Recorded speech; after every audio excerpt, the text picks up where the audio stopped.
Well, what's the crack, everybody? How are you getting on? Huh? You're all very welcome to episode 167 of Buckshot. It's Tom O'Mahony here, gang.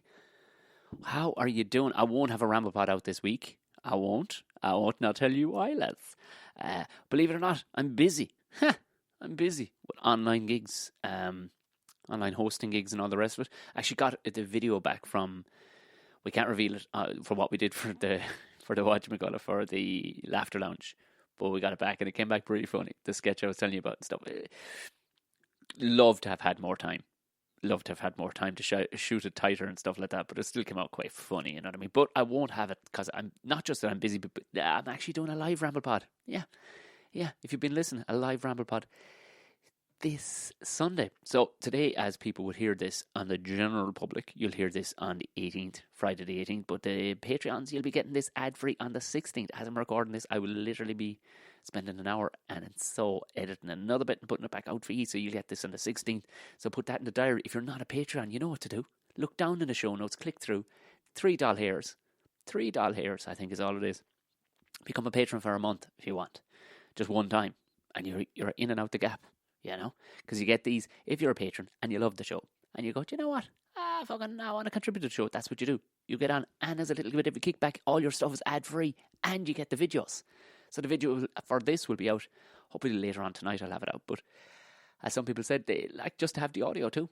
The audio is handy. A couple of people in Dubai watching it last week. Good on you. A couple of more people. There was one person in Stockholm watching it on the Oak. Sent us a screen grab. So let us know where you're listening over the Crimbo. So this Sunday, Irish time, and that's saying, Irish time, 10 p.m. So Sunday the 20th, be doing a live ramble pod over on Get Vocal, which will be, the link will be on the Patreon page.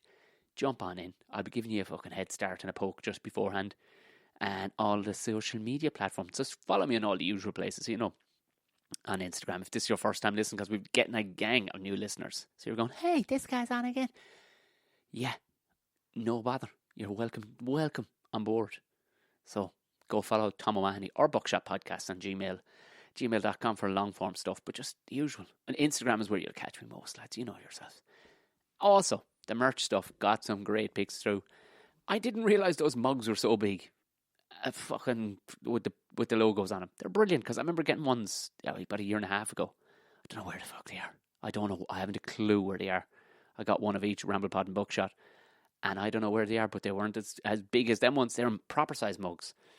Anne-Marie over in Galway sent me or tagged me in a picture. So if you have gotten anything or you're listening to, tag the podcast, tag me on the usual platforms. And it'll be class. So the merch shop is there as well. Look down the show notes, you know what I mean. Thank you very much, everybody. Thanks very much to all the new people. Sending some lovely, very nice, heartfelt fucking messages. Like going, that was a lovely listen now.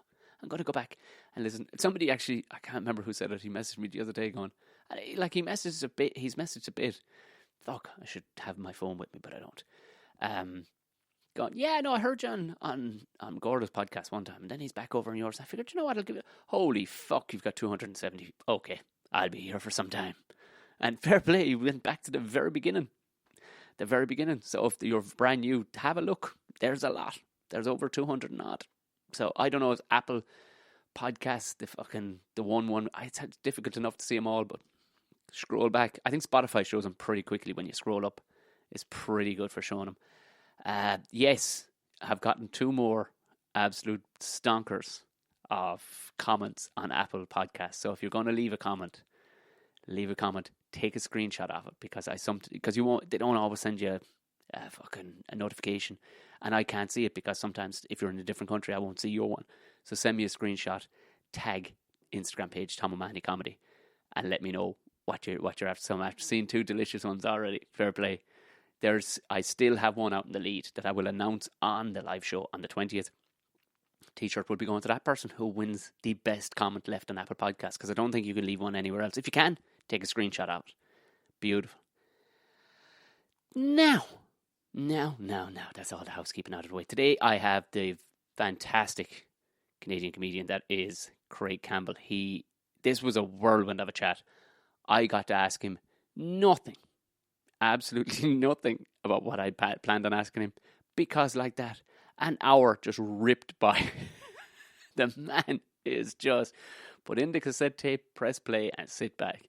He's a whirlwind. We talked about aviation, talked about hot food and your arse exploding, and fucking just treating things with fucking holistic. Like, brilliant. I could have talked. I don't know if I would have had the energy for a 3-hour chat, because the man was just a fucking brilliant whirlwind. We started off, he was singing country music to me right at the top, so I was hooked. After that, I just sat back.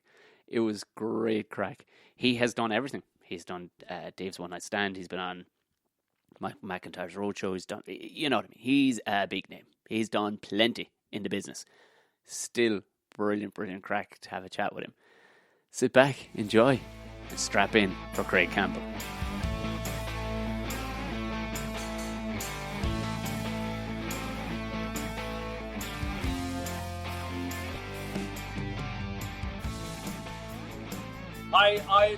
I was the king of Whitehorse in the Yukon just for blame it all on my roots, up in boots and ruined black tie fair. The place is just like on their fucking feet, Tom. I ran out of jokes at about hour 3.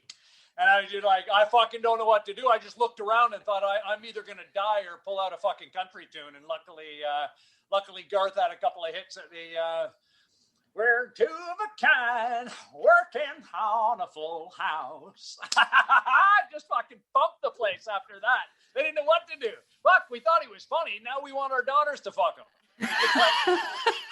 It's the only gig that I can remember, and the first gig where there were like fucking skidoos in front of the bar. Like 40 fucking skidoos, like motorbikes on a hot summer day. Fucking bananas. Never in my life seen that. Like, just everyone getting around on the fucking sleds. I love the notion that there's biker gangs, skidoo fucking biker gangs. Gangs, yeah, totally. Like fucking single men in the fucking Arctic. Just beautiful. Sounds like I'm from Tipperary originally, and it sounds similar with less snow. Right, I'll bet. Yeah. I think rural Ireland has a lot of applications that would fit right in Canada, really. Yeah. Should we kick it off? So I say kick it off. The wheels are already rolling. Yes, nice. That's all. I'll try to be funny, Tom. Don't you worry. Craig Campbell, the Canadian comedian, not to be mistaken with the American country music star. Yes, who I get along with, famously. Online, that is. He quite often sends my, 3 hits a year traffic back at me. He's like, no, I'm not that guy. You want the guy that probably told your mom to fuck off at midnight 8 years ago. I'm the nice guy that sings country music and is quite famous. So, I don't know. I think I have a funny feeling you could probably make a decent country music star if you really wanted. There's a bit of me that feels that way. Yeah, for sure, Tom. That's pretty much. That would have been how I started. Really, I was singing country tunes, in a rudimentary band before I was doing comedy. To be fair, that's. Let me see if. What were the big ones at the time? Oh God, it's. I just about went into Two of a Kind, as we spoke before the conversation. Working on a full house, because it's almost the same beginning. Well, life on the farm is kind of laid back. Ain't much an old country boy like me can hack. Early to rise, early to the sack. I thank God I'm a country boy. Well, the simple kind of life never did me no harm. Raising me a family and working on the farm. My days are all filled with an easy country charm. I thank God I'm a country boy. Way! The old fiddle when the sun coming up, I got cakes on the griddle. Life ain't nothing but a funny riddle. Woo! Tomo! I'm a country boy. Yeah, then I get in my homemade Cessna and fiddle with the fuel tank for a while, and then pile it into Monterey Bay. That's all. Another great man. I don't mean to make fun of his death, but when you buy homemade kit planes, an adoption of risk that's going on there. That I don't know if you know the backstory of that. If you want to get into was it a glider or was it a? Why did I think it was a glider? It was it was a kit plane, a model plane, and the previous owner in somewhat a true aviation homage, say, he was being as efficient as he could in the build, and rather than have the wiring for his and appropriate that my camera starts moving during this. Sorry, a bit of turbulence during this. Sorry here, Tom. And rather than have the wiring for the fuel gauge run through and or under or around the cockpit to face the pilot on the dash, he chose to save presumably weight, effort, material, and had the gauge behind the pilot, but revealed to him via a mirror on the dash. So he's looking on his gauge over his shoulder in a mirror, Tom Mahoney. And there's an argument that probably if he had another 3 to 8 seconds, 10 minutes to like really think about it and really consider what was going on. Because I don't know if you know, I've been I'm lapsed now, but I'm a small plane pilot. For a number of years, from about 2002 to like last year when I ran out of cash to keep the dream alive. Yeah. But I can relate on that level, and also like on motorbike auxiliary tanks that I've also had to negotiate in my life. And there's just, you know, there's that little bitty. It doesn't matter if you're on the ground on a motorway or in the air over Monterey Bay.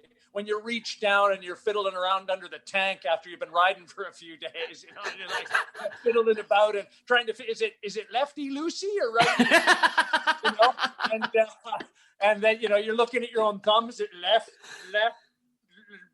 That's not an R. You know, when you're already confused and stressed, yes, which is what they think happened to John Denver, that he made the decision to not flip to his auxiliary tank when he'd run out of fuel, and then went into, I think, what they call a spiral dive, and spanked it into like basically shark food. If you've ever been around in that area, your chances of swimming to shore there, if you don't freeze to death, are probably like 1 in a billion to begin with. But you know, if you're gonna go, that's a fast way, Tom. I mean, like the getting there is it takes a little bit, but like once you reach the surface of the Pacific there, I think it's pretty quick after that, I'd imagine. Yeah, you're not. That clap I just made is one that it's rare as well. But when you have a structural failure, which you read about in, like, you know, when you're trying to scare yourself as a pilot, when both wings fail simultaneously, and you know, a passenger and crew get to hear the spank of wings over their head, right, like that. When the cockpit drops, right, like when you go into dive helicopter mode, when you used to be an airplane, and the wings slap over the head. That's probably the last most definitive one. Or one, while I'm on the thread of it, I was making it, as you probably have in your comedic life or in your creative life, you got to make like executive decisions on punchlines. And we were doing a sketch on, I'm not going to get you know, taken off the air, but rhymes with knob and first name Klaus. We have him in a show that we're working on right now in a helicopter. And I opted. I'm always like I'm the obscure guy, Tom. I don't know, like for I'd rather like 2 people get it and the rest of them think, you know, that it wasn't funny. And go for the easy putt. But they opted for the easy putt. But my joke was going to make reference to you know, hey, good luck. I hope your Jesus nut doesn't fail you, right? And then I had to show the 2 other people in the production what the reference to a Jesus nut is.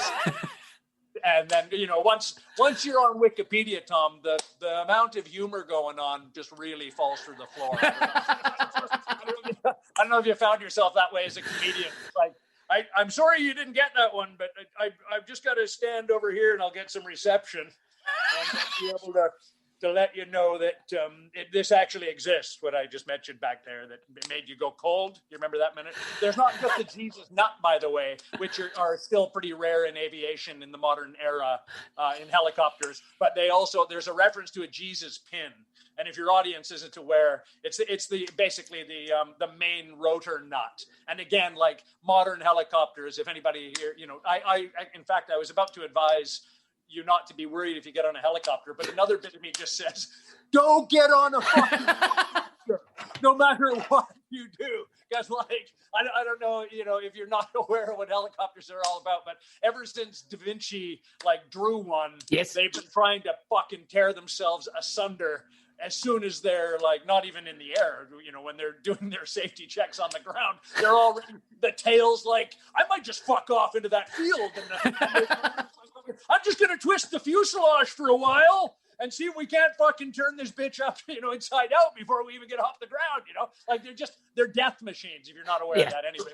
Most people wouldn't know that. But regardless, if you do have the faith to get in a modern one, know that the Jesus nut is no longer the main structural support for the entire main rotor system. They now have usually a series of collars and nuts and bolts that make up what used to be the main Jesus nut, which ironically, when they did go, they were famously, it was first referenced, I think, in the book Chicken Hawk, based on air cavalry U.S. In Vietnam. Yeah. And even though I understand that only a couple, if a couple, the last one modern was referenced in 2000, I think, where the Jesus nut itself actually failed. And interestingly, I'll tell you the most modern one in 2000 or 2002, whatever it was interesting, Tom. It failed in that it wasn't ever put on.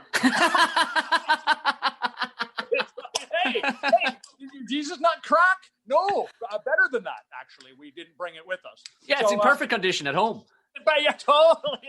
It's oiled and on the workbench, actually, as far as I'm aware. But the modern configurations have a series of shackles and nuts which make up what the Jesus nut used to do. But when they became famous, again in reference, I believe, in the book Chicken Hawk, for the fear that they instilled in people who were frequenting helicopters often, I believe that fear only came from maybe only one or a couple of incidences that involved a total main rotor failure due to the Jesus nut cracking off, or breaking in any way, being compromised in any way. But funnily enough, if your audience hasn't cottoned on to what the reference makes the point of, is that when your Jesus nut goes, there's only one guy that can save you. That's the Jesus nut. As soon as the Jesus nut's got you, okay, all right, we're out of mechanical hands. So my thing for Mr. the Klaus the Knob was going to be, something along the lines of, I see metal fatigue in your Jesus nut, or something subtle like that. And I was overruled because, it's funny, but nobody laughs, Hey. Yeah, it can be a bit niche. You commercial cunts. That's my response. Come on, go down in flames with me. Go down in flames. That's me and my production crew. Come on. Because there is that trade-off too, you know what I mean, where you can go, and that's why I've always like your comedy. You'll stand there and go, no, but you know what I mean. People that don't get it, Tom. But there's almost an element where you're standing there going, no, trust me, this is funny as fuck right now. But there's that hateful trade-off where it's like, well, do I do what makes loads of money, which is this beige shit, or will I actually make actual funny stuff? Isn't there? Thank you. Well, I think I'm a hard laugh. I'm assuming you feel the same way, likely, from a comedic point of view, that, if your audience, again, doesn't know, one of the most horrible things about choosing comedy or getting into, doing it more than once, or just, however much, there's no hierarchy in my mind as far, if you've done it or you stood up at a wedding or whatever, you get it, how you know how it feels when people are looking at you and you just have in the back of your head, it's like, holy shit, they're looking at me. You know, they're looking at me. They want to laugh because I'm here. You know, and you have that pressure that you just you're challenged in that way that you either go for the thing that like made you laugh on the day and try and convey that, or just it doesn't mean anything to me really. You know, I like when I get those compliments of people, you know, that just say, hey, when you did that story, yeah, they're usually the same stories actually. They just like, that's the funniest thing I've ever heard, or it's the hardest I've ever laughed, and it's nice when you get that coming back at you, and you know that's because like when you experienced that event, that you conveyed to them, you know, hopefully accurately enough that they got it to the degree that you get a compliment like that your your experience was so emotive at the time, and that yourself, just the idiosyncrasies of ingredients that are necessary to make that serendipity become compounded. You know, or that idea of just like comedy where you're just hitting every step as you're rolling down the stairs, and you want it to get funnier and funnier and funnier before you're pancaked in the basement in the dark. You know, you just really, and of course, you and I both know that that's like, you know, one gig in 1,000 maybe, where it has that kind of where it has that kind of focus. Where that's a big thing I think we're missing now, Tom, is just like lack of focus. You know, nobody wants to hear probably as much as we've even conversed now in our your show and this conversation. Just investment of time. You know, time is, I know as I get older, you have less of it. You're exhausted quicker in the day. You've got to really dig deep to have energy, and your attention is fractured. You know, money is becoming exponentially worth less. So, you know, I used to think about this when I was a younger comedian, where I'd be like on my motorbike mentioned earlier and just going to do 4 gigs. You know, that'd probably be the maximum, but, you know, like a lot of gigs in a night. And you know, just when you're kind of 10 years after that was, you know, through my 20s and 30s into your 40s. And then there's just that reflection where you just think, holy shit, like there's no way I can keep this tempo alive. Yeah. And the money I'm making now is going to be worth like half of that in 5, if not 10 years in terms of like buying power. And my rent's going to go up. And like, nobody's paying me more for the same time on stage since like 92. You know, in fact, to give you some idea, it was even surreal for me. I have an English, Irish descended, you know, English friend in Essex that I went to, you know, illegally visit the other night, and we were talking about the old days, and I was just conveying to him. He was talking about growing mushrooms. Yeah. And I was talking about the first time I ever bought a pound of dry ones, and just that experience of like as he was explaining the procedure of dehydrating them to get them into like, you know, I won't say saleable, but like, you know, to give to people. Yes, yeah. For service in kind, and the moment, and I'll tell you, Tom, like, it's not like I forgot, but one of the components of the story was that I paid at the time, this is like, you know, way early 90s, I paid 1,400 Canadian dollars. And he was like, he reacted like you would, like maybe you just now, like, Jesus, fuck, that's like a pretty decent whack. And I can honestly tell you, Tom, it was just like, it's fucking loaded. Then, like, you know, just go do a couple of gigs, and some of them were $1,000 and other ones were 12, and, you know, you had 3 on a weekend, and then you had other gigs that paid your rent, and there were like enough that you didn't have to keep doing them when you didn't want to, and you didn't have to work early in the week, and like, just like, so it was really strange even to convey this story that, of course, it strikes in my mind and resonates. How much it cost me, because I remember it to this day, but I didn't like think it was a chunk at the time. Oddly. Yeah.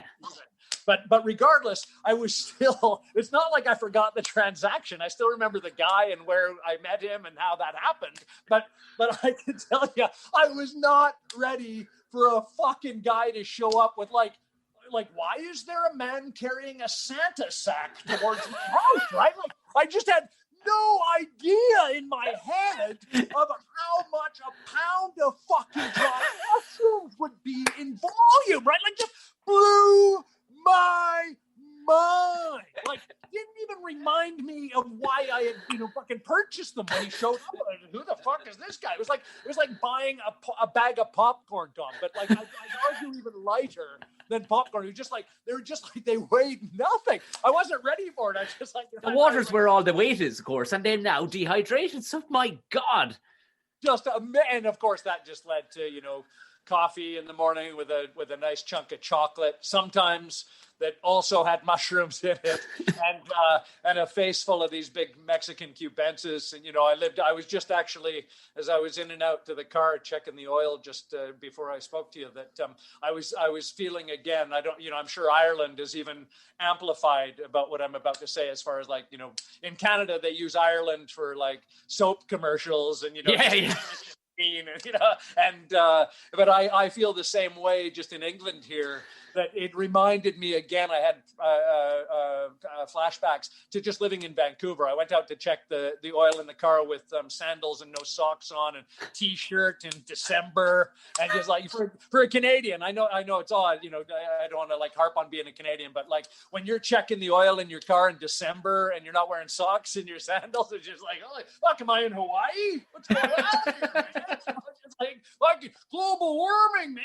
We're in trouble, But like, it just reminded me of like living in Vancouver, where I bought those mushrooms, and just how like, through even the winter months, you just put on the rollerblades and get a fistful of Mexicans in you, and just riding through rainforests on windy paths, and just a real dream life, It was beautiful. And have you considered, like, because you were saying how things have changed, because we are definitely going to be moving into the country, back to the countryside, because we're in pretty much Dublin at the minute, but it just doesn't make any sense anymore, given how things have panned out. It's like, oh yeah, there is apps, because even through the period that we were lifted from lockdown and whatever, I did, I think in total about 14 or 15 gigs, and not one of them was in Dublin. So it's like, because it was the most readily affected. All the rest was Galway, Cork, Limerick. So it was like, and Belfast. So it was in my head, I'm going, well, if I'm going to be fucking driving, I may as well get to a cheaper place. Totally. And be somewhere that's nice and that I like, rather than like somewhere that's stressful and doesn't benefit me. Yeah. Well, if you want to get into the conspiracy, they'll find you, Tom. they're gonna find you, and they're gonna get you right back to Dublin. Maybe not where you want to live in Dublin, but like or maybe to one of those. Is it the super city that they're about to build off Dundalk? And I've been that they're talking about. Yeah, that they're talking about. Yeah, you notice those people that talk about shit like that, they tend to like, hey, holy fuck, that's new. Hey, look, honey, like that was that shit those people were talking about 2 years ago. There was some. I think it was a Chinese investment firm were talking about buying this big chunk of land. They're going, oh, we'll just build, and we're only going to speak Mandarin, and we'll just do all our Chinese stuff here, if that's cool. What? All our like Chinese communist stuff in terms of like smart buildings and image capture and all of. I'm always hesitant to give tribute to Chinese communists for that. The Chi Cubs, as they call them. But because most people aren't aware that the majority of that is Silicon Valley technology, which even gets more insipid when you think that like such draconian technology is actually being used on human beings against their will, essentially, on the earth right now in ant farms in China, like what you could describe it as, and being applauded by our politicians, our political class, our governmental class, as like, a plausible and admirable future. These people are ghouls. They're utter ghouls. But the idea that there's a lot of deception there, that it's like, hey, look what the Chinese are doing. Yeah, with our shit. Like, You think Huawei has a great research and development facility anywhere? Yeah, they do. It's called like getting a job here and taking your shit. That's what it's called. That's what their research and development is. Like, how it worked in our companies, which now we're seeing, obviously, the latest psyop that's broken wide open. I'm sure you're aware of is the infiltration of that, that sect within Western nations, Western countries and governments, and you've seen that obviously the latest. Which? The leak from the Chinese Communist Party of the number of like operatives that are embedded in American. Oh, sorry, yeah. Canada, we're right up there. You guys are going to be all over it, just like when they're talking about us, Tom. They're talking about our guys, right? So, but I'm also hesitant to like. I don't dive headlong into what the mainstream news tells me on a Monday fucking morning when Google's down and YouTube stops working, right? Like, you also have to be like hesitant into just like hook, line, and sinker. It's like, who's telling me that the Chinese have infiltrated, and have they? And I hesitate. Not the Chinese, the Chi Cons, the people who have the Chinese people in a prison. Yes, have infiltrated, and now you're into who's telling you that. And for what reasons? Where's that deception going from? Do we want a low-level simmering war with an ascendant superpower on the earth? Probably not. But that's clearly what they're brewing us for. And when you just look at the collusion between, number one, the president-elect, as you want to say, his deep collusion with that actual body of individuals. Yeah. It's a very volatile situation. We're in a very terrifying time. I remember watching a program about garlic wars one time. It was one of the most interesting fucking documentaries I ever watched. And it was garlic wars, and it was trying this small little. There was small Middle America. They had a small holding, and they wanted to start their own garlic company. And it was like garlic fucking mafia just descended on him, going, nah. Once there was some money in it. You ain't fucking touching the garlic game. We got the garlic game. And it was mostly backed by Chinese, and it was the same series had honey as well. And it was like the honey mafia as well. And it was mostly backed by the Chinese. But the way they were used, like the peeled garlic seemed to be the ones in jars, in brine or whatever, and were big in America. And they had prisoners they were peeling them. But these poor bastards had even lost their nails at this stage, and they were just using their teeth to try and get the skin off. And they were working the shit out of these people. This is like 2 years ago. What the fuck? For garlic? Yeah. I get it. Nothing shocks me, and you can see it. Right. Every bit of that, you were like, yep. Another subject matter that doesn't shock me in any way in terms of like human beings being worked to the bone or being like criminally manipulated to produce a product. It doesn't, that's why I said at the beginning, there's money in it. If there's profit in it, of course there's now crime involved. There's whether it's like officially sanctioned crime that involves, the Garda also being there, or just like Eastern European mafia bosses that keep, even though it's legal in Holland, prostitution alive. It doesn't matter what the hell it is. If there's money in it, there's crime in it. Unfortunately, in our little world. But when you mention it, I thought I had a garlic war. Like my life is a garlic war. Actually, when I think about it, I've had garlic wars in my mouth before. With you took my mind back to. When I was early 90s. Back, I remember when I had all that money, man. I had my motorbike and all those gigs, and I just went everywhere around the world. Just flew to Kuala Lumpur, and I'm just like, I can hang out here for a few months and then head to Thailand. And I at the time, I already enjoyed eating hot food. I like spicy food.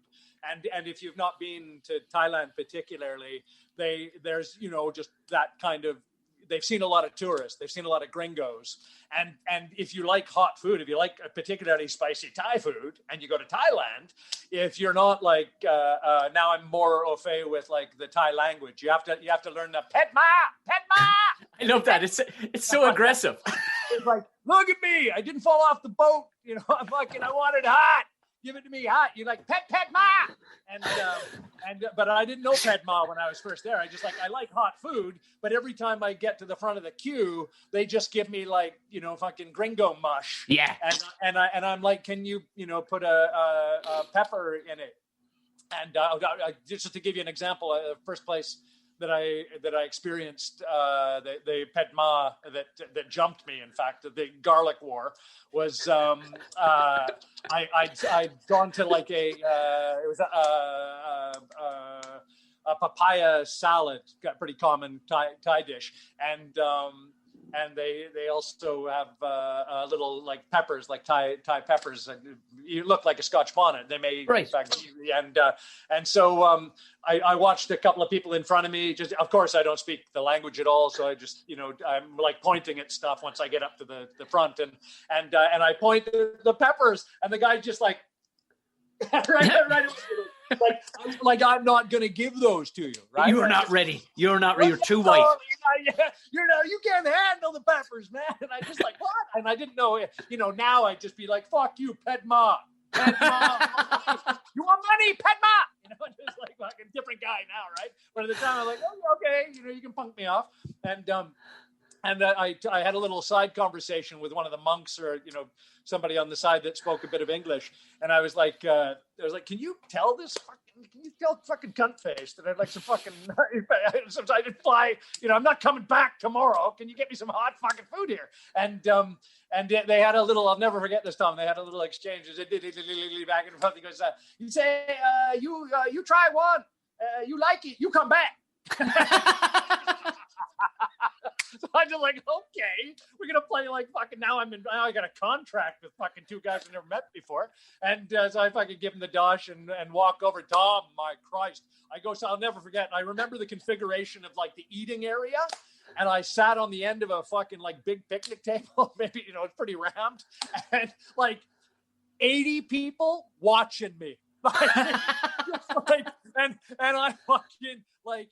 I got through that dish, Tom, but it took a while. It really? was like I was eating fire. Just, sweating profusely. It's already hot out, and my pride had taken over at that point, so I just spooning shit into my face and barely getting through the meal. But I learned from that experience in Thailand that it was always really difficult unless you stayed in a place for a long period of time, that you got in a relationship with the chef or chefs, that you could each time you come back, just say, just a bit more, please. Just a bit more. Right. Please. Yeah. A bit more. You had that going on. And I was in that relationship with this one guy in a restaurant. And I kept going back and back and back. I'm just like, could you just please just give me that little bit more. And he fucking blew me open. He just said, here, what's going on is like, I could pour like 1,000 peppers into your face, but you're only going to be able to absorb X amount of them anyway. What you want to do is order a dish with heavy garlic. Said the garlic will open up your taste buds. It'll make your mouth and your taste buds more receptive to the peppers that I put in. I'll have to put in less pepper, but believe me, you'll be on a rocket ship to where you're headed right now. And I'm just like, oh, fucking hell. Your English is impeccable. You sound exactly like me. Yeah, just like, hey, shit. And I learned Ped Ma, from then. But that's, as soon as you mentioned the garlic wars, it's just like, yeah, that's what. And like, I encourage your listeners, if you're ever wanting to get your face ripped right off, just make sure you eat garlic heavily with your peppers, and it will amplify your pepper experience. The big question is, what way was your arse after that? Because your description, all I'm thinking is the end result. Now that I'm heading for 40, I know where. It's still, to this day, it's prosthetic and porcelain. They had to give me a couple of new links just to get me out of there. I'm just like, I was an upside down bucket for a couple of years straight, for sure. Yeah, that's something as well, isn't it? Where you're just like, Jesus, what's this tummy ache all about? I quite enjoy memories of traveling in Asia. Those kind of those moments, you know. Just have you ever had for example, the last time I was thinking about it, a tropical illness. I was telling a friend about. I was in Sumatra, north tip of Sumatra. Wow. Close to where the tsunami really hit in the Aceh province there, and it was the first time we were talking about how wonderful it is when you can't speak a language, but a doctor is able to convey just with like facial expressions. Yeah. That like, I've seen this a billion times before. I know you think you're gonna die, but everything's gonna be okay in like a minute and a half. Take these; they cost like nothing, and take them 3 times a day, and you're gonna be okay. And it was just like to be somebody who like literally, it's the first time I had ever experienced, Tom, like passing out, for example, puking and shitting, like when you were passed out, right? Like waking up on a shower floor, just, and just fucking, you're trying to focus on not puking, and then you're shitting yourself, right? Just like, like your body is being possessed by an illness. And also like uncontrolled. First time I'd ever dealt with uncontrolled like chin, like when I was in the experience of eating dinner with people, and all I wanted to do was just say like, I really don't feel well and I have to leave. Sorry to be rude. Can you catch my meal, please? I wasn't able to convey that, Tom. Like I like not working. I've never had that before. Like, and then I remember like I still remember like trying to cross the road to get back to the place I was staying, and it was just like like shivering. I realize now it was just shivering, but it felt like your chin was out of your control. And then, of course, like, just so, oh, fuck, you're twisted because you're in a tropical place and you realize you're cold.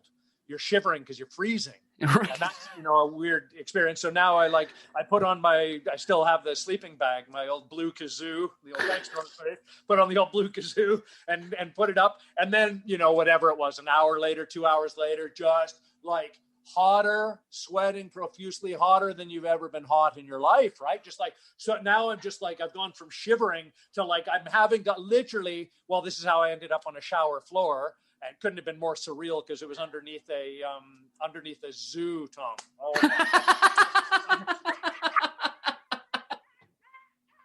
Going on in the background. I'm just like, just like everything's going on at once, like a sensory overload. But I started to like overheat. And I just realized, like, you take off your sleeping bag, obviously. Yeah, of course, it's a hot place. I should not have a down bag on. So I unzip that and, like, just start to realize, holy shit, I'm getting hotter. I'm sweating more. I still am getting warmer. I was cold like an hour ago. And now I'm, like, getting to that point where I'm just, like, I had the wherewithal to just think, holy, where's the shower block? I need to cool off. And I just like went to the shower area, and that's when I like woke up in the bottom, and like just with water running and fucking baboons shrieking and just like and birds cracking and I just like fucking all over. And then of course you wake up in the morning and fuck me, it's a bluebird day. You just like feel totally normal, perfect. You think, what the hell happened? And I went to see the guy. I was there trying to climb a mountain called Merapi, a volcano that I wasn't able to because it was active or too active to let the gringos on it. Yeah. And I went to the guide that I had spoken to about that. And I still remember, I said, I was out for dinner with a couple of Danes and, a fucking guy from Oz and like my mouth started going. He's like, oh yeah. Oh, I know what happened to you. And I was just like, yeah, but I, don't worry, I'm okay. And he's like, you're not okay. I can tell you right now, like, you got to go to the doctor, like, now, because he's just like, it's coming back. It'll come back.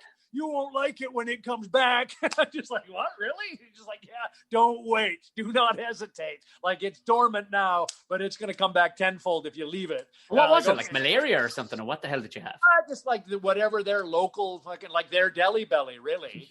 which I've also had, of course. But I went to the doctor, and I was remembering the last time I was conveying this story, it was a bit disappointing just because, I don't want to get like all sappy on you, but I was rushed to the front of a very, I'm not going to say third world, but developing nation clinic. And it was, you can imagine, the people that were there with kids and women and groups and families and people who were in real dire straits without a social safety net were just like, there for a long time. And I just got moved right up to the front and went into the doctor, and he just like, yeah. And, that's why we were talking about it, because it's the first time I'd ever experienced the rebound test. So they poke in deep into your abdominal walls, into your abdominal tissue. Yeah. And then the next test, oddly, that like sometimes gives indication of inflammation in intestine, is they push in real slowly and deeply, Tom, and then they move their hand away quickly. And it's just like, and they're on me, like just shrieking like a fucking chick. He just like right away, he's just like, yeah. Oh, yeah. He's just like, yeah, you got that. And I'm like, okay, what's that? And he just fucking gave me the bag, and literally was like, I still have some of those as souvenirs. Like just, it went away right away. But we were talking about it. Maybe, again, I like to give people, if you're still listening or watching at this point, just know that like, I've also had, for example, deli belly. And if you have a problem like that, obviously, travel arrangements. Well, what are we talking about, Tom? You're never traveling again. This is just kind of story of what used to happen when you traveled before international communists took over your countries and removed any rights that you have from you. Okay. So, but imagine back in the old days, the best advice that I can convey on that is that as I learned from the deli belly, and similarly, I got the same or the local problem in Egypt. In fact, deli belly, I'd already learned the lesson. But in Egypt, I learned that the best and easiest way to treat things is where you got it, 100%.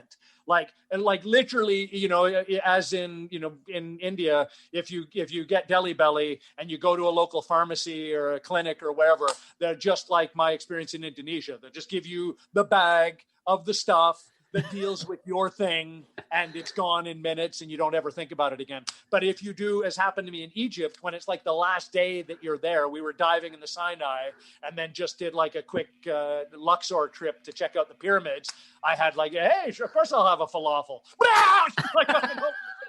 Just one of those like violently ill moments, right? Where you're just like, fuck, I've never puked out of my eyes before. Just like literally where your fucking head explodes like an Ebola victim. And I then just like, kind of put a cork in it, sit on a towel and just like got on the fucking flight. And then you get back to England and you're just like, hey, I was just in Egypt and now like my asshole's gaping and bleeding and I can't hold food down. And they're just like, I don't know, call an Egyptian friend of yours. Like literally just, we don't know where to start. You expect that they're just going to hand you that bag of pills that's going to be a little bit more because you're in a Western country, but it's not like that at all. Now you're just like a patient in the fucking medical system. You have to go be, diagnosed and have tests done, and they don't just like assume that they know what the hell it is because you're sick and in front of them.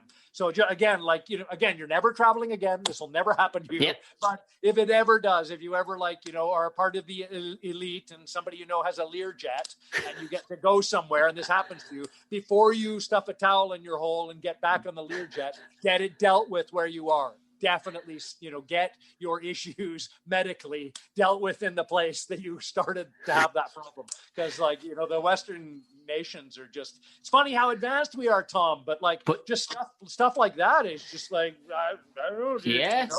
A friend of mine. With your friends recently, or, it's amazing the kind of, I find now, especially that our medical system nearly immediately just goes into like psychological assessment to try and find out if you're nuts, and they really don't have to deal with you anymore. In my experience, anyway. I for example, I'll proudly tell you, and I've lost some of my hearing from a naproxen prescription that I had a few years ago from when my osteoarthritis first onset. And I'm an asshole, Tom. I'd been on a 100-kilometer race with some friends in Sweden, and I'd really pushed my hips harder than they ever had. I had no idea I had arthritis. I just assumed up until that point that all of the pain and feedback I was getting was sore and tired muscles, and rub A535 and Tiger Balm and cold and hot and all the easy stuff. I had no idea, Tom, that you've got no cartilage on your femur. You never assume that. Nobody ever No. I'm a pretty young guy. Yeah, you've got raw meat where you used to have smooth fucking cartilage. Okay, but they gave me, because I at that point couldn't walk. They gave me what's essentially what turmeric could have done, or particularly high-end turmeric, or distilled in a chemical way turmeric could have done over 2 or 3 weeks. I chose to go the modern medicine route, which is essentially pharmacological products, which in this case, the race car of that set is naproxen. And I was 3 days into a 5-day prescription, Tom. It was a Wednesday, and I'll never forget it. I was doing some editing, and I had my cans on, and I was just like, fuck, the sound's fucked. I just thought, shit, how am I going to get this buzz off of the, I don't know what I was picking up. I'd done a documentary of a friend's reindeer trip in Norway, and I was just killing myself because I just thought, shit, this is really humming. And I don't know, if you're an editor, or if you produce any digital or video, that sort of background shop floor drilling are really, really hard to get rid of. And then just the shock of realizing it's in your head, Tom, right? Jesus. Just freaky as, and just really over the top, just buzzing, huh? And then just that, you quickly read, again, I'm sure I'm describing a lot of people's departure into tinnitus that have experienced this. And you just, I don't encourage you even to, if you have onset tinnitus, they're just I don't want to say there's no hope, but essentially there's no hope.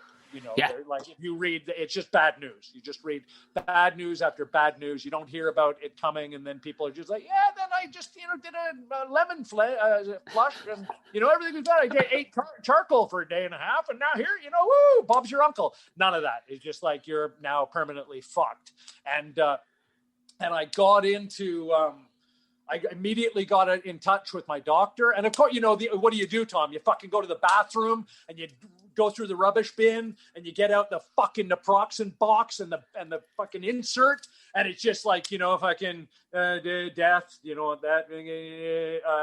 loss, fucking tinnitus. Yeah. It's just oh! Luckily, you're the only person that can't hear yourself. The whole valley's what happened? Just fucking, just it's coming from inside your head. There's that little bit of you that's your footage of the reindeer is good. Just fucking yay. And but what do? You go in and see a doctor that you trusted, your family doctor, a guy that you've seen 100 times over 15, 20 years of living in the UK. And just, Tom, fuck me. First of all, I called him and I just said, hey, just for your knowledge, my hearing's fucked. I still yet don't know what we can do about that, because I'm reading a lot about it. But and of course, any doctor in the UK, I've been reading about it. Oh, we don't like that. Just we don't want you to have any fucking idea what's going on, because we're selling drugs here. But regardless, I got in touch. I'll never forget. It was a Wednesday. I'm just I've read the insert. And now I'm having these symptoms. And to his credit, he did say, immediately stop taking them. He did say that. He said, stop taking them. So he made that connection, which was nice. But then, he said, come and see me tomorrow. It was quite quickly, whether it was tomorrow or the next day. It was again, I give tribute. That's, a big deal to be able to see a doctor short notice. But I went in and fuck me, Tom. Just fuck me right away. Just so, Tom, have you been having some problems at home? Oh, the bastard. The bastard. I could have fucking just, whoa, it was all I could do to maintain my psychological composure, to be dealing with somebody so fucking demonic Wow. that they would suggest that I was having a psychosomatic manifestation of my hearing loss that was due to what he had given me only 72 hours previously, right? Just like, holy living shit fuck. And I was just in that moment of like, you're telling me that you have never in your prescription life had anybody give you feedback that these have affected their hearing when it's clearly on the fucking label that they can and do. And he just said, he did, to his credit, he just said, I've not had that experience. I'm like, okay, I get that. But like, for your knowledge, the next time you are prescribing this, and again, like I was kicking myself, Tom, because I could run out to the garage and show you. Sorry, fuck, I almost was British there. The fucking garage. Go out to the fucking everybody thinks Canadians are French, right? What the fuck? What did you say? Garage? Fromage, garage. Yeah, you guys got something different. But regardless, I could go out and show you like why modern pharmaceutical products kill. It's estimated in the States between 200 and, if you put it with British numbers, I think, which are about 60,000 a year, Ooh. You're into like arguably 400 and change thousand people die from on-label use of prescription drugs, but like inarguably over 225,000 people die of using drugs as they're prescribed by their physician every year, 100%, and that's just one of those things that I knew, Tom. That's why I was annoyed with myself. That's why I bring up the mentioned earlier, the shit that stains everything yellow. Fucking turmeric. Say again? Turmeric. It's good gear, isn't it? Yeah. Turmeric, which, turmeric does for you what naproxen does for you overnight, basically. Turmeric added to your porridge, turmeric added to your meals constantly. Cumulative turmeric, is something that, but I was just that asshole. I'm just, you want everything fixed quick. You just come in the door from a race. You can barely move. You kind of want to be doing it the fast way, Tom. And the fast way, as lucky I talk so much, or I'd noticed my own tinnitus. But I remember I was friendly enough. A guy, he lived next door to me when I lived down in Cork, and he had gotten out of the pharmacy game. He owned a pharmacy, and he ended up getting property. He ended up owning 3, and the guy never wanted to work. He was like, "Oh no, they're fine and all, but I'm selling all of them, and I'm never working again. No, I've worked out exactly how much I need every year if I live till about 80, so I'm never fucking working again. Fuck that." He just wanted to just go around his boat, just around Ireland in his boat and stuff. But but I remember him saying to me, because I was never. Thankfully, I've never I've never needed much. And I remember my grandfather, who's still alive and flying it at 99 years of age. Wow. And well done. He doesn't doctors. If I break shit, I'll talk to the doctor. But if it ain't broken off, we'll be all right. Be all right. And that man has never taken a multivitamin. He's never done shit. He's eaten about 4 different meals in his life, and 3 of them probably all contain beef. Amazing. Awesome. I get that. I'd say that's sound and amazing advice. It's amazing advice. And that's why I'm angry. I'm angry at the doctor for presuming psychological issues. That was a motherfucker move. Like, yeah, he saw a legal action there, and he went, totally. What will I say to him when he comes in next? Yeah, totally. Yeah. But what bothered me, and of course it is ass protection, because if you read anything about tinnitus, he might be right.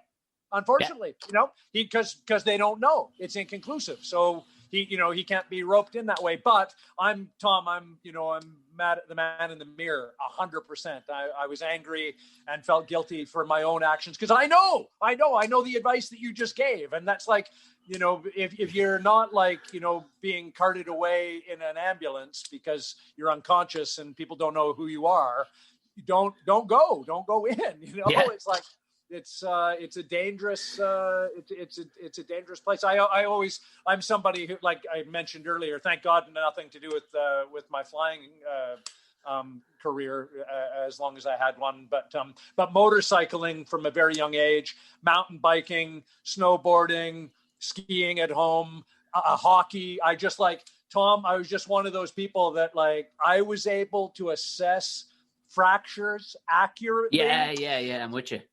from day dot, right? Like real early days. Like, you know, yeah, if anybody's, a lot of people, you meet them. I'm strange when I meet them, but like you do meet people that say, no, I've never broken a bone. I'm like, what the living fuck? What?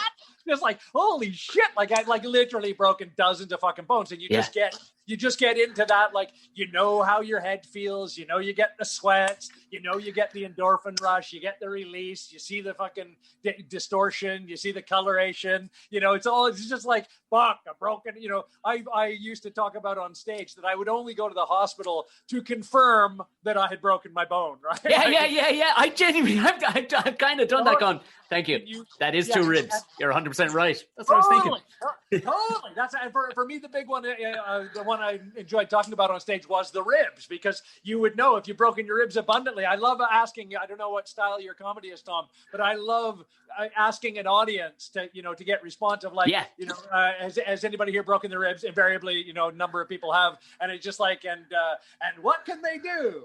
And it's just like, sweet fuck all, right? It's just like, hey, I think I've broken my ribs, and you go to the emergency room and wait around for half the day and half of tomorrow, and they're just like, well, we can confirm you've broken your ribs. It's just like, okay, just shake your hand and say goodbye. Yeah, totally. Just like, enjoy your weekend. It's like, fuck, I waited here. I've spent fucking 40 quid in the parking lot for parking. Can you give me something? And they're like, yes, try not to sneeze when you're taking a shit. And I advise, this isn't a good weekend to take mushrooms. Enjoy your life. You know, just like that sort of like concurrence. In fact, if I can digress just quickly, it's one of my favorite ones too. I also this is my the state of my my finger. Nice. And, for the audio listeners, Craig is holding up his index finger, and it looks like shit. It looks almost like my thumbs. Yeah, it's hey, look around that corner. One of my favorite moments in life, Tom. Again, because like, you know, not that most of the time you don't need to be told when a finger looks like that it's been broken. But I was there were some English climbers on Mont Blanc had released a lot of like slate type of heavy rock, and like I heard it before I heard them calling. They were kind enough to call. They were yelling below rock, and I'm old school. It's not. It's an apology for others, but you know, there's that argument that like, hey, you know, if you're ahead of them, they can't knock rocks at you, right? So that slow ass, you're going to take some rocks in the face if you don't like run up the mountain quicker. That, you know, obviously logistics dictate that doesn't hold true in reality, but regardless, they were sending a lot of debris down. And I had the wherewithal to like get my face out of the way. I was in like kind of a ledgy area, and I had my face down, but I was in a precarious enough place that I had to have my hands on the lip. And so I was like over the top. I had my big buffalo skin motorbike gloves on, and I was holding it, and fuck me, Tom, I heard the rock that hit me. I heard the motherfucker. I heard it just like, it was like a galloping horse. Like I could hear the pop, pop, like increasing amplified noise and getting closer. And it was just like, it was surreal, right? Just like, no, bang! Just like that explosion of like the noise and the impact of fucking big old fucking boulder onto the finger, onto the, you know, to the top of the just below the knuckle. And so you know, my climb's over. I down climb, which was pretty fucking intense, like just one arming it. And I got down to I still remember, I'm reminded now, because I got down to the medical center in Chamonix, and I was waiting there for a little while. I'm not impatient, and you know, I don't want to put pressure on it. I'm one of those guys, I got a guilt complex about it. I don't want to pressure the system, and I feel bad that I'm there. You know, you get all those kind of. It's a very Irish thing to do as well. It's like, oh Jesus, no, I know my head is hanging off, but if you have a moment, that'd be great. If you have a moment, please, would you mind putting my fucking leg back on? Yeah, I had that feeling about it, and but it was like Kelly McGillis in Top Gun, the fucking surgeon. I couldn't believe it. Took his helmet off and like gave his head a little wavy shake, and like he had longer hair than mine, Tom. Fucking outrageous. Like the head surgeon of the fucking Chamonix fucking medical clinic was just like a fucking long hair like me. It was fucking nuts. It's like, holy shit, that never happens, right? And so he got off his motorbike with his helmet, let his fucking long hair wave out, and then fucking wandered in. So the reason I was waiting was there was no doctor there at that point, and he came in specifically for it. So we get the x-rays done, and he comes over to me, and this is the bit that I love to tell you about, just because he says to me, but he's looking at he puts it up against the back reflector, right? He's got some light flying through it, and he points at it, assuming I get, he doesn't realize I'm of Canadian descent and have some rudimentary French, of course, and by law forced upon me. I don't wasn't like my curiosity as a child, I can assure you. But regardless, he honestly will remember this for the rest of my life. He just said, you see, I do not know how you say in English, but this bone here is pureed.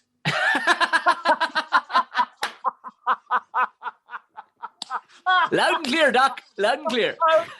I just like, fuck, I know exactly what that word means. I know I usually apply it to my smoothie in the morning, but like, I get it, man. I got a pureed fucking bone. And then, Tom, I fucking loaded up my R1200 BMW, and I fucking rode a motorbike from Chamonix with his pointy finger, UK, with a pureed fucking finger. And I can tell you that my eyes were barely inside the helmet for the majority of that ride. I was just like, I'd never been more awake without caffeine in my system in my life. Just like every time I wanted to give a bit of throttle, it was, I tried to wear like a mitten rather than my motor. Oh my God, man. It was just literally, I remember like making sort of subtle eye contact with cars at, 70, 80 miles an hour on motorways in France. And just like fucking, just looking at a family of people,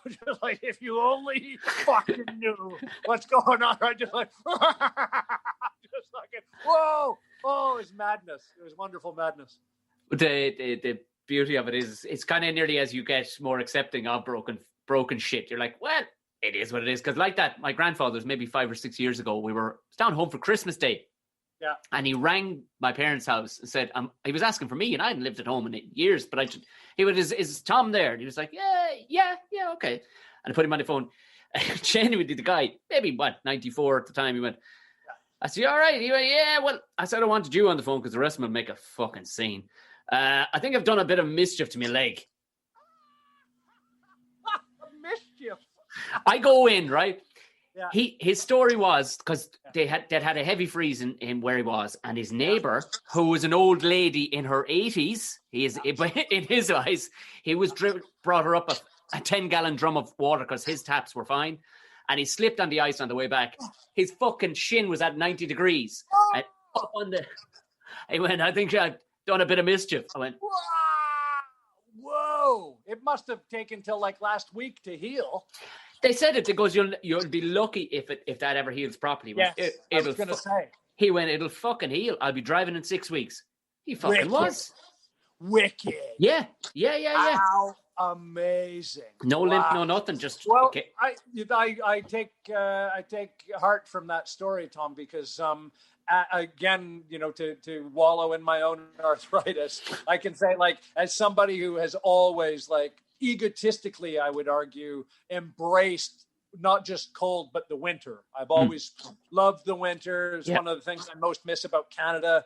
One of the things I most like to find I concur with or can experience and with countries like Switzerland or Norway. One of my favorite things to appreciate about them is how cold the water out of the tap is in the winter. Cold, ice cold, like just, I'm from Calgary where the mountains meet the prairies, and in the, from October to like May, the water is just fucking coming out from underneath us. That'll wake you up. Just beautiful, just like hydrogen, cold. Just I've always really enjoyed and appreciated that, but like since my sort of arthritis has really taken over a lot of my conversation in life, I don't like it as much, Tom. I'm kind of like I'm a bit afraid. I don't want it to snow. I can understand your grandfather trying to get around. on icy walks, and Yeah. I mean, it's easy for us to think about. It's not actually. I like when I think of the disasters, Tom, the disasters I've had as an able-bodied, fit man on ice, on snow. Like, to quickly digress, and I still remember, I just went by it 2 Octobers ago in a place called Williams Lake that my dad thought he was the most hilarious man to call Billy's Puddle. Regardless, Williams Lake, British Columbia. That's such a dad thing. Yeah, Billy's Puddle. Swift Current, Speedy Creek. When the winter had rolled around and they put chains on the trucks, they call it the jewelry. Huh? These guys like fucking kill themselves laughing all fucking day, putting the jewelry on her. Bit rough out there today, but I'm staying in this place called the Overlander Hotel, Tom. This fucking and back in my fucking, we were talking before you were taping, my Garth Brooke days, right? When I was still like into country, I used to wear these in the winter, Tom, in Canada, like roper boots, yeah. Like a low cowboy fucking cowboy boot with just like leather fucking soles on them, right? I come out of this Overlander Hotel, Tom, again, like, I was a fit guy. I snowboarded and skied a lot, had great balance from hockey, skating. I come out of this hotel, Tom, I'm wearing my roper boots. It's like fucking sheet ice. And I just start heading towards the Counting Highway. Right? And I'm holding it together, right? I'm like fucking a guy who's in like a semi-basketball ready position and just like fucking riding it, but not seeing any out. I'm like, holy shit, I better fucking pile it in somewhere before I hit the highway, right? I'm like I'm coming down a ramp that's going on to the main road. Canada, it's like fucking, there's Highway 1 and then the other highway, the one that intersects it. There's no like fucking group of highways. Because like I'm heading towards the north-south route, like Highway fucking 97 as it was, and just like fucking luckily hit gravel at the bottom and ended up like, I don't know if anybody saw it, they'd just still be laughing today, I can assure you, just seeing a guy in like a full fucking speeding up as he's going down an on-ramp and in a parking lot to a hotel, and having to lay it out before I like literally got hit by semis. There's a moment where you just have to dump it, don't you? Go, all right, we're putting this in the ditch. But Tom, fuck, if you're 99, like your grandpa, like, But come on. No, his brain doesn't operate like, listen, his family, his mother was 104. His dad was 98. Like his older sister is still going. His older brother just died. Like, wild. Yeah, like my old man, which would be his son, is close to 70 and still has a six pack. But he's very holistic. He'd be like he's been banging the turmeric drum for 20 fucking years. Like. Yeah. How awesome. And bloke just doesn't. He hasn't gotten a cold since the week after I was born. Wicked. Yeah, fucking animal. Rare. Yeah. How cool and rare. Did he ever give you what his epiphanies were? Was that a lifelong commitment? What did he? Keep it simple. Just keep it simple and steer away from fucking man-made shit. If you can, just keep it fucking simple. And that's what that pharmacist I was telling you about. He said the very same thing. He said, I'm going to let you in a little secret here. If there's something to cure you, it's in nature. Just go fucking look. Get yourself a.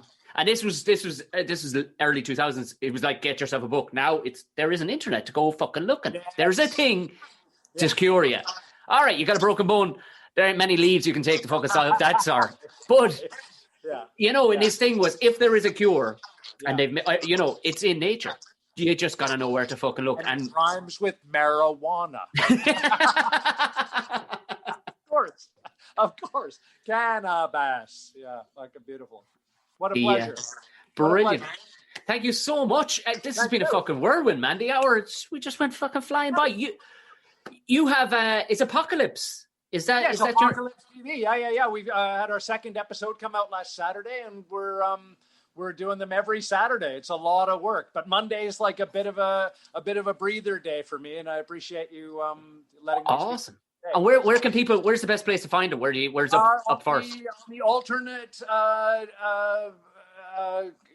On the alternate platform, iconic.com. So. I found it, and I'll put it in the show notes under this. So as people are hearing this, have a gander at that. You will not be disappointed. Oh, nice. Yeah. The first episode, we spoke to a guy that I'm friends with from way back named Dave Snedeker. He's Great name.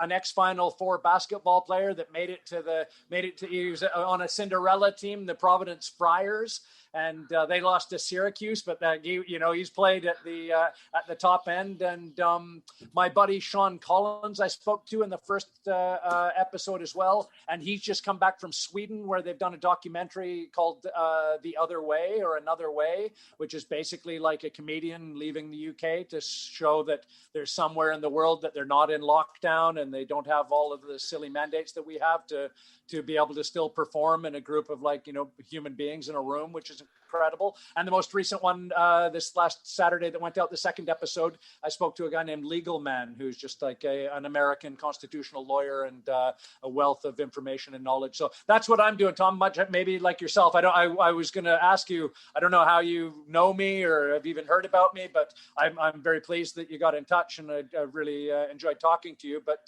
that's what I'm doing. I'm just like getting in touch with people I want to talk to that I've spoken with that I don't think are getting sort of the airtime that you I don't even say it's not even a deserved thing. It's not. I don't feel that way. I'm not coming from it from a point of being aggrieved. Yeah. And I don't look at our conversation or our work being something that other people owe us or anything. I just want to talk to people that I am really entertained by what I already know about them, and then have a great time at work, right? It's pretty easy, right? It's like and it's just nice to be able to do that on our own rather than having like an apparatus that makes those decisions for us. So it's very organic. Yeah, very organic. I did the backdrop purely for you as well. So did you? Yeah, I remember you saying that you liked wood. So of course. You had a great hope. With wood, but I'd have been appreciating it more. I like the rougher hewn stuff, if I'm honest. It's a pallet. Oh, it is. Okay. It's two pallets I split up and just fucking stuck them together. Sorry, I was looking at the pink and the black, and I thought, this, he's a good painter, this fella. No, it's the real deal. It's two pallets that were in a building site right next door, and I was like, can I have those? Because the back behind my camera looks really fucking boring. So he was like, I wonder, I when I see Irish wood, I just think, where the hell did they import from? Would it be, I'd imagine, probably Scandinavia? It is typically, the timber here is typically Scandinavian. There's some grown here, all right, in our forests, but for the most part, because, the construction industry is strong here, the majority of it is Scandinavian. Why? There was a period during the boom where some shit timber was coming from Brazil, and it was shit. And those... Sorry to interject there. It reminds me of, and it's something, if you're allowed to travel at any point in the future, I encourage people to go. I did a trench tour of Ypres, where the first gas attack was, and where it was mainly manned by Canadian troops in World War I. And where, in fact, in Flanders Fields was written by a Canadian doctor in a behind the lines hut, protected hut. But I bring that up just because it's really one of the most curious things about it, and it's very reminiscent of the backdrop behind you, that because the trenches would change position so regularly and often throughout the conflict, that depending on which way the bullets were coming, they would be using different timber from different sources. Right. So to this day, you can see like sort of the German concrete, and then the Canadian or the British concrete, and similarly like Canadian timber against European timber as the entire thing changed hands over time. So it's a pretty exciting place to go. I'd encourage anybody to go there. It's of course quite solemn, and I can tell you it's also interestingly where Hitler ran messages in the trenches. So it's also got that twist to it. But the thing that most struck me, Tom, other than it's the first place that I ever saw a Canadian helmet on a plinth, which was somewhat emotional, to have that experience. But there's a sign, I don't know where you'd ever see it again, but it's probably quite prominent. But as part of the tour, we went, and there was one of those plaques that you often see, World War I, 1914 to 1918, the war to end all wars. Yeah. And that brass plaque with that wording on it had 2 bullet holes in it from World War II. Fucking madness, like just, fucking shots. And it's like, well, hey, that worked out. Holy shit, get down. I'll learn you. Yeah, totally. Sorry to digress, but that's it has that kind of darkness that your backdrop has, like blackish pine, that aged pine. Very cool. Beautiful. Well, that wasn't what I was going for, but I'm so happy that I ended up with that. I'll bet. Hey, what an absolute pleasure talking to you. Thanks so much for asking me to be on your podcast. And It was a delight. Best of luck with what you're doing, and I hope we speak to each other again before we're off of this thing. And my thanks again to Craig. Told you it was going to be a whirlwind. So, like that, have a look down the show notes. The link there to his episodes through Iconic TV down the bottom of the show notes. Brilliant. So that's that. Become a Patreon if you want to join us on the 20th. Again, go through the show notes for some $3 hair goodness. You'll get ad-free and the videos. But more importantly, coming up this Sunday night, you're going to be on the live one. If you want, join us with some drinks. It's going to be a good time. Trust me. For all the rest, go on away. Enjoy your lovely weekend. And I'll talk to you again next week. Look, God bless and thanks.